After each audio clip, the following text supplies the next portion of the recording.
जय शिव, जय गोरक्ष, जय सनातन। अलग परिवार के सभी सदस्यों को जैसा कि ज्ञात है, हर वर्ष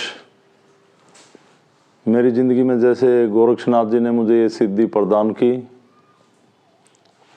5 दिसंबर को 2002 में, तो 2012 में मेरी सिद्धि पूरी हुई। 10 साल का जो समय चला और 2012 से शक्ति दिवस के रूप में हरिद्वार में मैं आता हूँ और 15-20 दिन 25 दिन कुछ साधकों के साथ मैं यहाँ पे रुकता हूँ और सभी साधक अपने इष्ट का यज्ञ कराते हैं यहाँ पे, जिन्होंने इष्ट की शक्ति ले रखी है, जिनको इष्ट का ज्ञान है, जिनको इष्ट के बारे में बताया गया कि आपके इष्ट हैं कौन।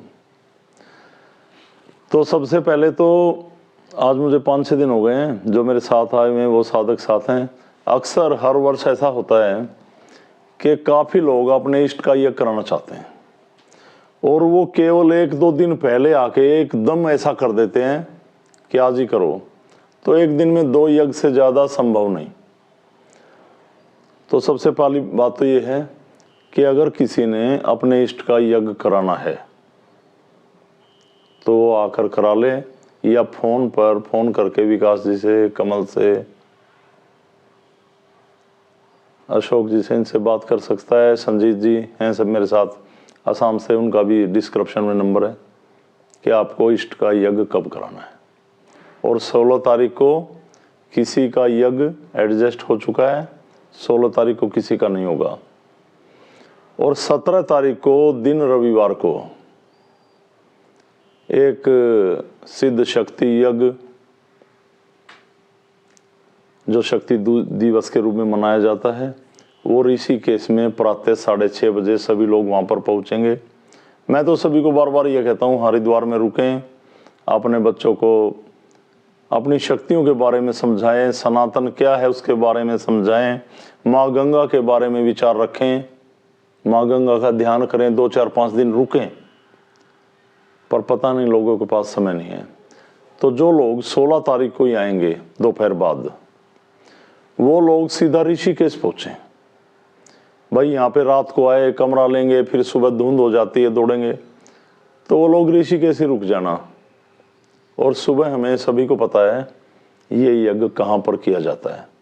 आप वहाँ पर हमें प्रातः 6:30 बजे उपस्थित मिलें और इस यज्ञ में सभी साधकों का आना अति आवश्यक है।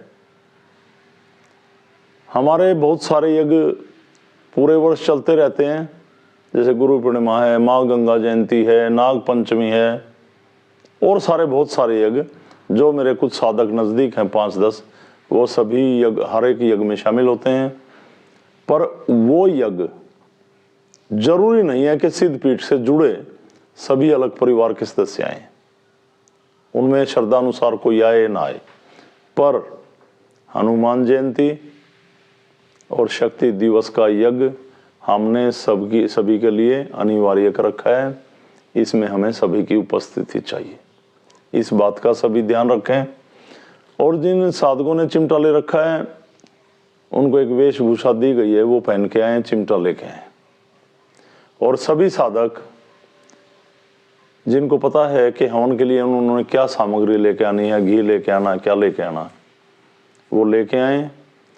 और घी आप ले आते हैं, ऐसा बेकार वहाँ पे हवन में भी नहीं जलता, तो अच्छा घी लेके आए कोई ढंग से कि परमात्मा के यज्ञ में जाएगा वो, इस बात का विशेष ध्यान रखें।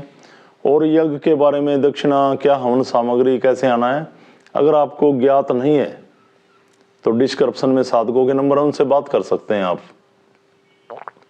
दूसरा, जैसे बात चली हुई थी आप अपने इष्ट के यज्ञ करा रहे हैं, तो मैं इस बार 17 तारीख के बाद हरिद्वार में 4-5 दिन बाद में भी रुका हूँ।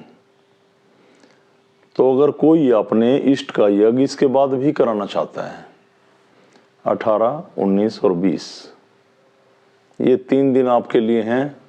आप अपने इष्ट का यज्ञ चाहें तो करा सकते हैं, इसके बाद भी समय लेकर।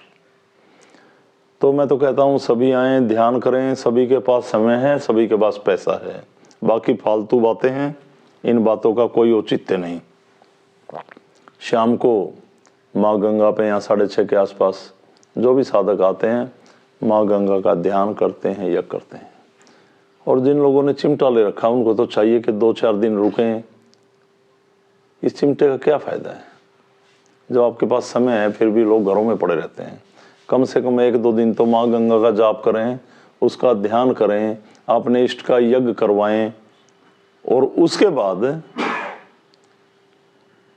उसमें शक्ति यज्ञ, महाशक्ति यज्ञ जो होता है ऋषिकेश में, उसमें आहुति डालें। जो साधक अपने इष्ट का यज्ञ कराएंगे उनके इष्ट की आहुति भी महाशक्ति यज्ञ में डाली जाएगी। फिर कह रहा हूं, जो साधक अपने इष्ट का यज्ञ अलग से कराते हैं उनके इष्ट की आहुति महाशक्ति यज्ञ में भी डाली जाएगी। और जैसे आपको पता है महाशक्ति यज्ञ जैसे पूर्ण होता है, सभी अपने इष्ट का भोग लगाते हैं, शक्तियों को भोग लगाते हैं, तो सभी अपने ओर से कोई भी प्रसाद लेके आ सकते हैं, वो आपकी इच्छा है। भोग लगाने के बाद जैसे सभी एक दूसरे को साधक आपस में प्रसाद बांटते हैं, वितरण करते हैं, वो आपको पता ही है। और जो प्रसाद आपके पास बचता है वो यज्ञ का एक प्रसाद है, गोरख की एक कृपा है, उसको आप अपने घर में ले जा सकते हैं। तो मुझे इतना ही समझाना था। भगवान ने ये पूरी जिंदगी दे रखा है, 24 घंटे हमारे ऊपर एक सकारात्मक ऊर्जा दे रहा है, हमारा ध्यान दे रहा है, दिन रात सुबह शाम हर घड़ी विराजमान है परमात्मा। पर आपके पास समय नहीं, समझ में नहीं आता, तो उसके लिए समय जरूर निकालें, यज्ञ में शामिल हों, परमात्मा की कृपा पाएं। मुझे ये समझाना था। सभी को मेरी तरफ से ओमलक प्रणाम। प्रणाम सभी को। जय शिव, जय गोरक्ष, जय सनातन, जय माँ गंगा। प्रणाम सभी को, प्रणाम।